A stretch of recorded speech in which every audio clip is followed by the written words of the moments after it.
Hi, welcome to part two of our look back, our review of 2021. It's already last year already. Yeah, we're into 2022 and we will be looking forward to the coming year and all the events and stuff that's coming up. But first of all, we need to finish off 2021. We left you at the World 10 Ball Championships in Las Vegas that Eklund Kachi won. And I left you with a little bit of a teaser, like what has Eklund Kachi got? And I just cut the video just as I was saying, he's got a great presence. So that's what I wanted to say, big presence around the table. Isn't that right, John? Yeah, he's tall, right? I think he's a tall guy. I never met him. Yeah, he's very intimidating, and I thought I'd, but he's a lovely guy, but I thought I'd upset him on social media the other day because I mentioned to a post that somebody else, well, I think it was the Dominic Dunn. By the way, we're going to be talking about Dominic Dunn very, very soon. And I've got Andrew Cleary coming on to do an interview a little bit later, just before their big match starts this afternoon. So big match, Andrew Cleary versus Dominic Dunn. You've probably seen it, John. It's all over social media. And I'm going to do a quick interview with Andrew before he starts that race to 25. Anyway, talk more about that later, as well as we often do. We always leave so much till later, John. The later stuff is even longer than the yeah, because you keep adding some topics. I'm sorry, mate. I'm sorry. Now, look, I want to thank you for coming on, because I know that it's the new year and not everyone in your household is feeling great. So firstly, hope they feel better soon, mate. And once again, thank you so much for coming on and joining me. It's always a pleasure to talk to you. I call you the connoisseur, and I think that's exactly what you are. And it's a pleasure too, you know, it's sharing pleasure. So thank you so much for having me here. I'm very happy to. Anytime, mate, anytime. So yeah, I had there was this post about Dominic Dunn's, it looked like a tattoo that it had, yeah, the number one on the back of his hair. And I just happened to mention, you know, it's not perfection, and he doesn't really deserve to have a tattoo with perfection on it, or number one. Well, Eklund Kachi either didn't understand it or read it wrong or took it the wrong way. And he sent me a message of a list of all his titles that he's won, like the WPA, the world number one, the reigning world 10 ball champion, as we've just said. Wow. And he said, and by the way, number one at the age of 18 as well. So so then I'm thinking, oh my God, I've upset Eklund Kachi, and obviously I'm going to be bumping into him at the coming tournaments in 2022. And I said, oh, I didn't mean it. And he sent me a lovely message back and saying, no. I said, you're not going to kick my ass. He went, no, I like you. I like the way you commentate. So I thought that was kind of a compliment. But he misunderstood, right? Yeah, I think because he got perfection, right? And he got perfection is not number one. I hope he did. Otherwise, I'm going to. Eklund, I'm joking. Okay, so look, let's go to the next event after the 10 ball, the big one. It was the US Open. John was next, and I think it'll be remembered for, you know, a couple of different reasons. Firstly, the Shane Van Bonen extension call. Did he call it? Yes or no? And of course, Judd Trump deciding it was time to show these pesky pool players, you know, that us snooker players can play anything and we're better on a small table than anyone. Didn't quite go to plan, did it? I mean, a top snooker player is not a former, is a really top snooker player. That was awesome. Yeah, it was great to see him there, John, wasn't it? And he did have a couple of victories to start off, and I thought he played okay. You could see that he wasn't sort of really comfortable on the table, but you know, hats off to him for coming on and giving it a go. I thought it was a master move by Matchroom to showcase it, because they had this upcoming announcement to make about the new tournament that they've added to the list, and it will be the UK Open in May this year, now in 2022. So we're all looking forward to the details of that. Don't really know too much about it.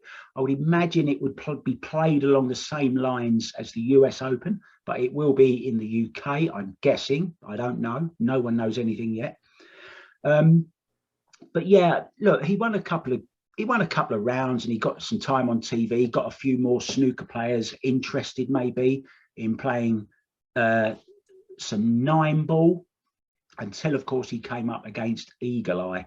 And you know, Emily Fraser said it perfectly at the Mosconi Cup press conference that it couldn't have gone better. You know, he's played a couple of rounds, he's won, and then he's come up against arguably one of the best players on the planet right now, Jason Shaw.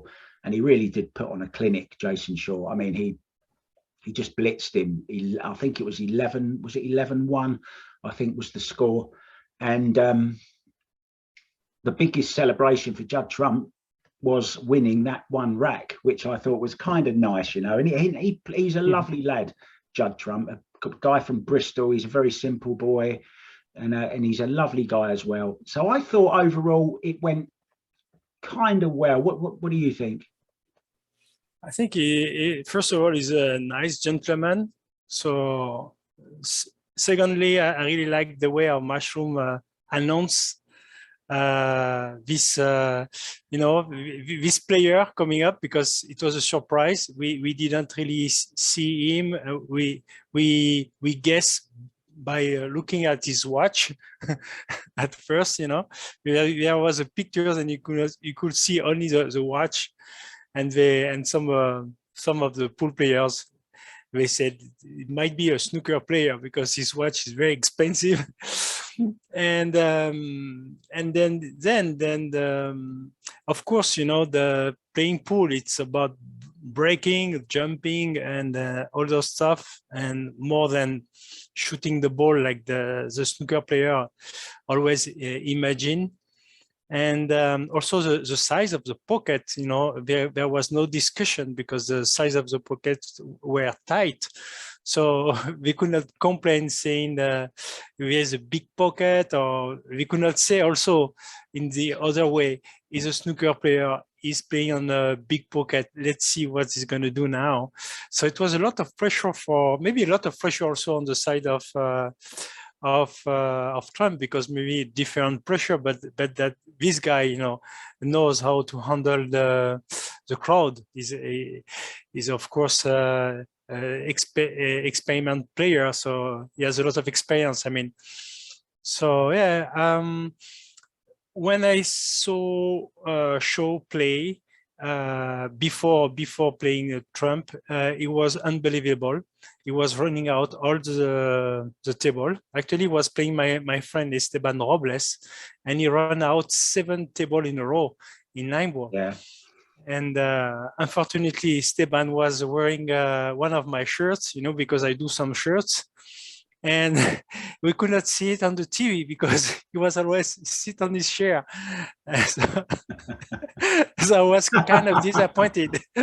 Couldn't see only Shaw. Saw it twice. Have a good match, and thanks for the match. Yeah, this was crazy. You know, I was like, wow, nobody can see my gladiator shot. I know you're a snooker champion yourself as well from France, back in 93, was it 94, something like that? 1993. 1993. Yeah. And so you will appreciate this as well. And the biggest problem I suffered when I transferred from snooker to pool, my biggest problem was trying to get too perfect on the balls. And the first, I can remember the first ever piece of advice I was given by a pool player was, stop trying to get perfect on balls, just finish middle of the table all the time, finish middle of the table. And that is exactly what Trump was doing. He was trying to get too perfect all the time. And as you go along, of course, with experience, you understand and realize you don't have to get perfect. You know, you take on shots on a pool table that you'd never dream of taking on a snooker table. Was it the same for you? Yeah, you play some more margin when you become a pool player. You know the zone where you have to land with your cue ball. no, when I started to play pool, when I switched snooker to pool, it's because in France I was really good in snooker. I was like top player at this time, and I felt like first of all I love pool. I always love pool, and then I felt like I was unbeatable. And I said, when I'm gonna go on the pool, I'm gonna beat everyone because it's so easy. And the difficulty for me was to understand how hard was the pool and how hard every criteria, like the break, like the jump, like you play with more rotation, you play with more English side. Yeah. And I had to become more humble and to learn from the pool player itself and change also my bridge sometime. And it took me 6 years to become on the top pool player, and I was shocked because I was like, wow, it took me so long to become good in snooker, and now it's going to take me the same amount of time. But of course, from some player like Cassie, who came from snooker and was able to adjust his game at the age of 18, you know, some pool player are born to be good in any kind of game. You know, we can switch from a game to another. Like if you look at Chris Smelling, he came from an English pool, and then he switched to. He used to play also snooker, and then he switched to pool, and he can switch to Chinese 8-ball. He can play different kind of table, and he can adjust his game very easily. Yeah, it really depends on the player. Really annoying, isn't it? Some people, they just got so much talent. Of course, they've all played snooker as well. Jason Shaw used to play a lot of snooker. As you said, Chris Melling did. Carl Boyes. Actually, Carl Boyes can still make a century at snooker. Yeah. Look, just before we leave this particular subject and get back to the US Open, what's your highest break at snooker? 97. 97. Oh, how did you ever stop at 97? I couldn't do that. I had to keep going until I made a century. I miss the yellow ball. But that would have only been 99, so you still needed another one. I'm sorry, I could have run out, you know. Oh, John. Okay, look, let's get back to the US Open 2021. Played in Atlantic City, I believe, was it? I think it was. Yeah, I think it was. And yeah, the next big talking point of the US Open was, did he or didn't he? Did he call it extension?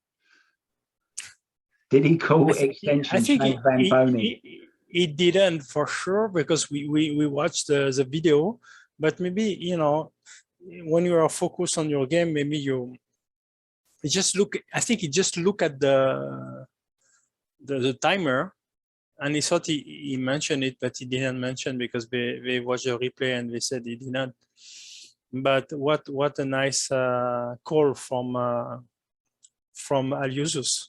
Very nice. Yeah. Aloysius Yapp really, I thought, gained many more fans. I mean, we knew him a little bit, but that just sort of made us kind of warm to him a little bit more, you know, showed that he's just a really lovely guy who just loves the game. And as you say, that was a lovely gesture from him. And I think Aloysius Yapp, for me, was my player of the year. He was at the business end of a few tournaments, actually finished 2021 as number 1 as well. So it was a really good year for him, and it ended up losing in the final of the US Open to, well, your man, Mr. Carlo Biado. Yeah, Carlo Biado, yes. What a match, what a comeback from Carlo, and everything turned around. And how many frame he won straight after the miss of Aliusus? I think it was 8 or 9 in a row, but just unbelievable. Yeah, it was great tournament, and I think the best man won at the time. And, yeah, it's it's nice. It's nice, Mike, because sometimes it's not the best man who will win. Of course, Aliusus has a lot of potential, and he will become for sure, you know, maybe we'll get a world title soon, but it's good for Carlo because it's a great achievement. And did you see how he was very emotional during his speech at the end, because he really wanted this this title for him. It was the best title ever in the world, more than the world title. And yeah, and then it's already 20 years I think, no, 15 years that Carlo is playing. So it takes time to get a title, huh, after all those matches. Yeah, so he is the 2021 US Open champion, Carlo Biardo, and of course the runner-up, as we said, Aloysius Yap, then went on to win the next event, which was the CSI Predator US Pro Billiard Series event in Michigan. He won it beating Superman, another one of, I know, a guy that you like, and another guy you make shirts for, Mr. Roberto Gomez. And it was in the, he beat Roberto in a lovely arena called the Kellogg Arena. And yes, it is the arena Kellogg, like the cornflakes, like the cereals. That it's in a little place called Battle Creek, and it's actually where they make the Kellogg's cornflakes and stuff. And Kellogg's actually own hotels and bars and all kinds of stuff around the Battle Creek area in Michigan. And it was the first time I got to commentate with some amazing people, you know, Tony Robles, Christina Tkach, Daniel Schneider. Watch out for Daniel Schneider this coming year. Lovely, lovely guy. Lives in America with his wife. He's got a brother as well, Michael Schneider. So watch out for Daniel, though. I think Jeremy Jones is a quiet fan of Daniel Schneider's, and I know Daniel's working very, very hard. I haven't heard about him. That's nice. Trust me, you will hear about him this year. He reached the quarterfinals. I don't think he reached the semi-final, but he reached the quarterfinals of a couple of the Predator events. Okay. So he's got pedigree. He's got good pedigree, and he's a hard worker. He looks the part, you know, he's very smart, always well turned out. He's a Predator sponsored player as well. So watch out for him this year. I also got to commentate with the funny Alex Kazakis. I mean, you know, is it funny? I don't know. I don't know the guy. I met him once, but I don't really know the guy. Yeah, he's a funny guy. And I said to him before we went live on air, I said, look, is there anything we can't talk about? He said, no, anything, it's okay. He's a really laid back Athenian from Greece, you know, and a lovely family guy. And I said, can I ask you about the Kelly Fisher face slapping thing? He went, sure, no problem. So of course I asked him about that, and then we went on. We had so much fun in the commentary box, and as we said, that event was won by Aloysius Yap. From then it was on to Ohio for the final event of the season before Puerto Rico. Puerto Rico was supposed to be going on as well, but it was cancelled due to COVID restrictions. Couldn't really work out a venue or something. Sorry, I've made a mistake there. The next one was actually the Ohio Open in Wilmington. Yes, at Roberts Arena. I remember that now. And what an event that was. Again, held alongside the Ohio State Championship. So we had 47-foot bar box tables, and then we had 6 tables for the Predator CSI event. I just want to touch on this again, John, the format of the Predator. Let's just touch on that again very, very quickly. 2 races to 4, shootout if we're level at 1 set all. Just sum up in a couple of minutes your view on the CSI events. You know, a lot of changes for this event, because they changed the triangle. There's no magic rack at all, so it's a new triangle from Predator, if I'm not mistaken. There's a new table. Table is brand new Predator. They just launched it, and it seems to be very okay. People are not complaining, and they said even the pockets are tight. And then they change the balls. I think they play with their Arcos Arcados. 2. Arcos 2, yeah. Arcos 2, yeah. Yeah. Yeah, a lot of changes. And then this shootout format, first of all, it's a short format because it's race to 4. So winner at breaks the beginning, as well. Winner breaks as well. Winner breaks, yeah. So many pro were saying that it will advantage the lesser player, but I think there is a huge amount of pressure in this kind of tournament that will advantage as well the pro player, because they have a lot of experience and they could be more relaxed during this kind of event. And more and more they will be involved, more and more they will avoid to get 1-1 and then the shootout, because the shootout it's a killing. In the meantime, when you're a practice player, I will say I'm a practice player because I'm play alone. I always do practice, and I don't do a lot of drills. But since I saw this shootout, I try myself to do a shootout, and it's not easy. It looks easy on TV, when you see Denis grab it when he does like 36 in a row. Yeah. But if you do 7 in a row, it's already a lot. What do you think? Yeah, I mean, the time when Denis Grabe done the 36 or 34, 35, whatever it was, still a great achievement. They didn't actually shrink the box back after the first 4 innings, so that's slightly different. So it is made slightly harder in the Predator events, but he still made 15 successful in a row to beat Chang, as we know, in Las Vegas. So it's a great achievement. But what you do find now is a lot more players, when you're watching them practice at these events, they do end all of their practice sessions after they've done all their drills and stuff. They always finish on the 10-ball shootout shot.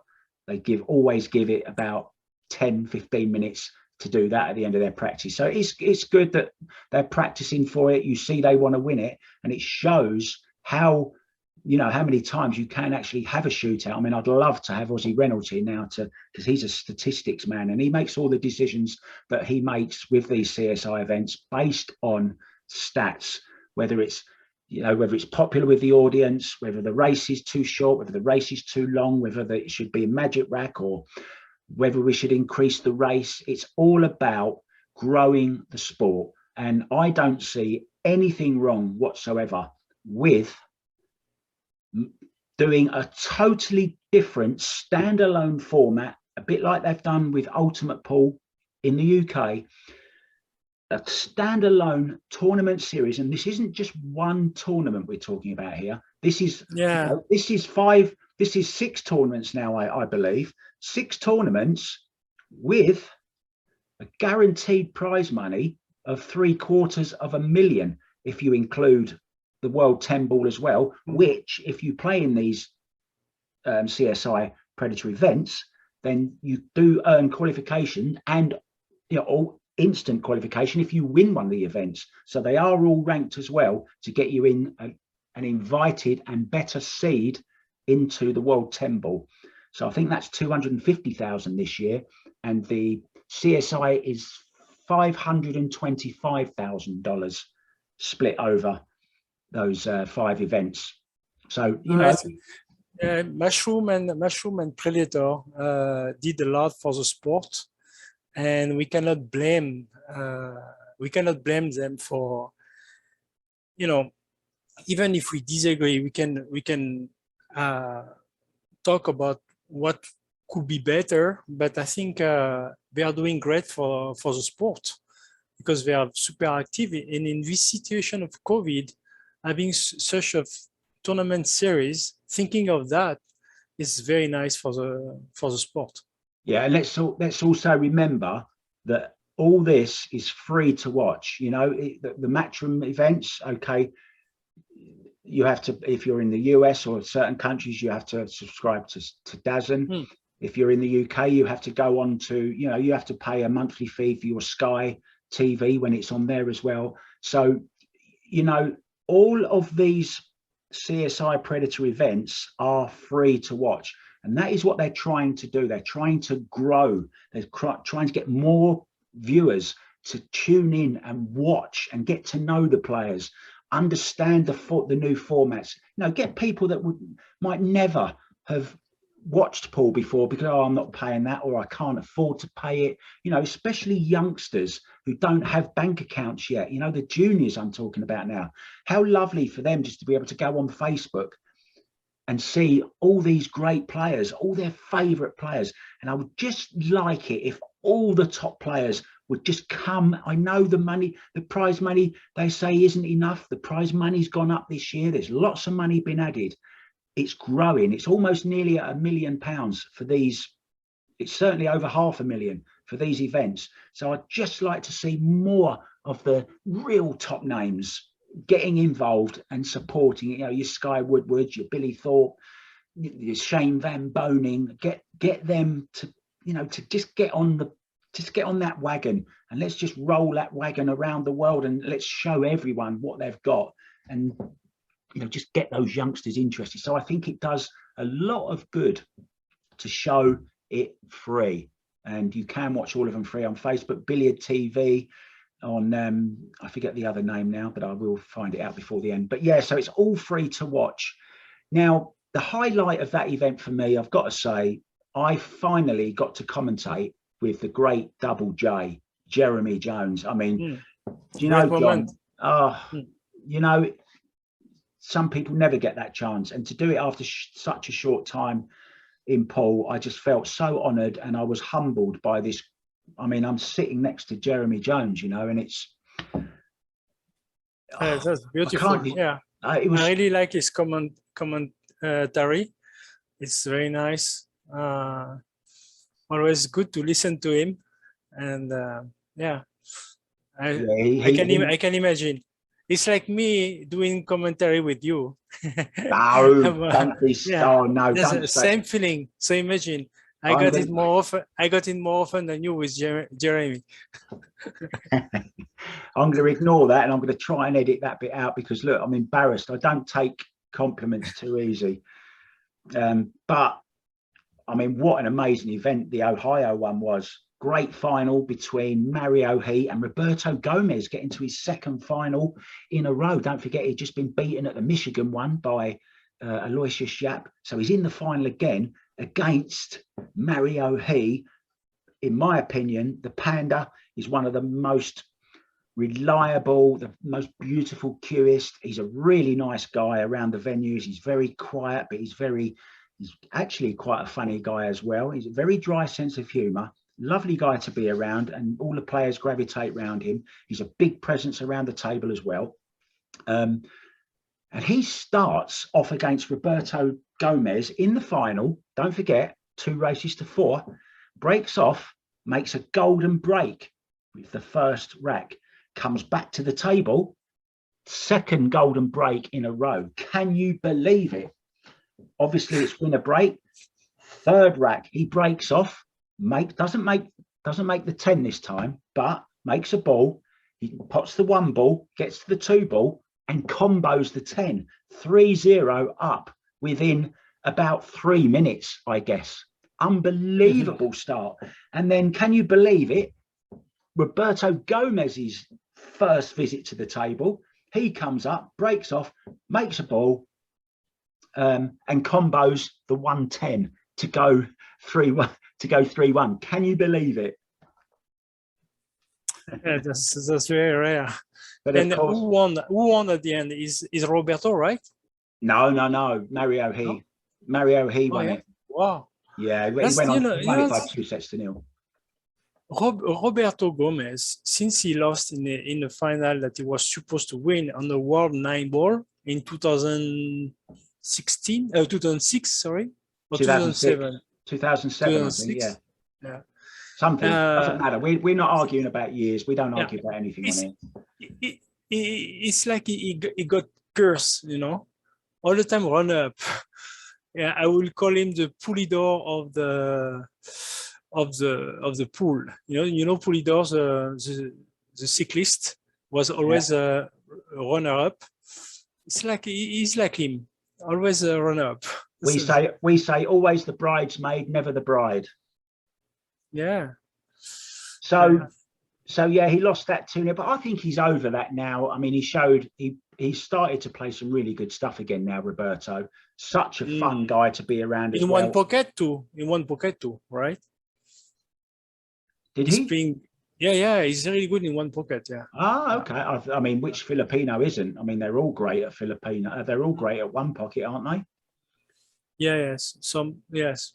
So that was the final event of the CSI Predator US Pro Billiard Series. And you notice how I know that off by heart now, because I've said it so many times during commentary. It just rolls off the tongue now. I really struggled with it before. I used to have to watch it on the advertising board in the arena before. I'm okay with it now. If you're listening, Mr. Ozzy Reynolds, I've learned my stuff. So it was next, it was on to the International Open in Virginia Beach. Now, everyone said, you've got to go to this. It's a great event. And I actually went with a friend of mine, Jay Garrison, from Level 2 Billiards. No? It was cold there, no? It's a cold weather. It was cold weather. No, not really. Yeah, it was a little bit cold. It was raining all the time. It was a bit like being back in England. So I felt at home. You felt at home. I felt at home. It was okay. So that it's a 9-ball, obviously, the International Open, but also they run alongside it the Bigfoot Challenge at the same event on a 10-foot one-piece slate diamond. Now I'll tell you what, I know I've done my building tables and taken them down before, but I'm really glad that I didn't have to move that around. They've got trolleys, of course, for the big 10-footer. But it was my first time at that event. I'd actually been anywhere near in live, real life, with the legend Elder Pearl. And I can remember asking him for an interview, and his response, well, I guess, was pretty what I expected. Who are you? I ain't talking to you. Wow, you don't even have a mask on. And of course, it was during that event where it became public knowledge for everyone that he was going to actually take part in the Mosconi Cup. And I remember hearing him being interviewed by somebody else there, and he said he'll never have a vaccine. I'm not having the vaccine. And everyone was saying, oh, I wonder, he's got to now, because otherwise he's not going to be able to play in the Mosconi Cup. And everyone knows how that turned out. Oh, and then what did you answer to him when he said, who are you? I said, I'm absolutely nobody. I'm just a fan. I'm just interested in doing a little interview with you. And he said, do you know who I am? I said, yes, that's why I want to interview you. I was one of the best players in the world. I'm one of the best players ever lived to pick up a cue. I like that. I talked to him twice, and I think I got a good question, so he was able to answer to me. What did you ask him? First of all, because my friend Vincent Fake was a #1 French pool player before, and the qualifier in the World Pool. He played against him, and my friend beat him. So I went to her and said, "What do you think about him?" He said, "He's normal. He's good, but he ain't great. He ain't a great. Yeah, exactly. He ain't great. Yeah, oh, he said exactly that." Oh, exactly. Sorry, mate, because he said exactly the same to Eklund Kachi, didn't he, at the US Open that time, I think it was. Oh, really? Yeah. He's a good player, but he ain't great. Yeah, exactly. It's what he said to me. And I said, okay. And then the second time was in Cardiff, but back then in 2001. And no, I forgot what I asked him for this time, but no, the third time it was in New York. I met him in New York, and I asked him what he was doing for to be in good shape. So I went to him and said, "What are you doing to be in so good shape?" and everything, because I knew, he does jogging. So he said, yeah, I'm running 7 miles a day. I do push-up, something like that. Thousand sit-ups. I do 1,000 sit-ups. I run 20 miles a day. I'm in the best shape of my life. Yeah, exactly. Okay, so back to the tournament then. The Bigfoot was won by Joshua Filler in what you could say, John, was a quiet season for him, really. He won the World Cup of Pool with Christophe Ranches earlier on in the season. He also won the 14-1 event, the straight pool event at Q Masters the week before. Mosconi Cup, of course, and a couple of Euro tours. He's reigning European champion. And that is what you could say a quiet season for him. That did allow him to qualify for the World Games in Alabama in Birmingham. I think it's July, I think it is this year, something like that. Beat Mika Immonen in the final of the Bigfoot. Now, I'll tell you what, I always say this, class is permanent, form is temporary. Mika Immonen is playing in all the events now. He's trying to get back in. He's trying to get back to those glory years, when he was player of the decade. I just think he's let down by his temperament sometimes. And I know he's working on it. I've been up close with him and talking with him between matches, between racks even, where, he maybe gets a little bit angry sometimes when he shouldn't, needs to focus a little bit more. But I think it wouldn't surprise me if we saw Mika winning another big tournament at some stage. He's still fit. I know he's working out again. His life seems to have been quite smooth and on a level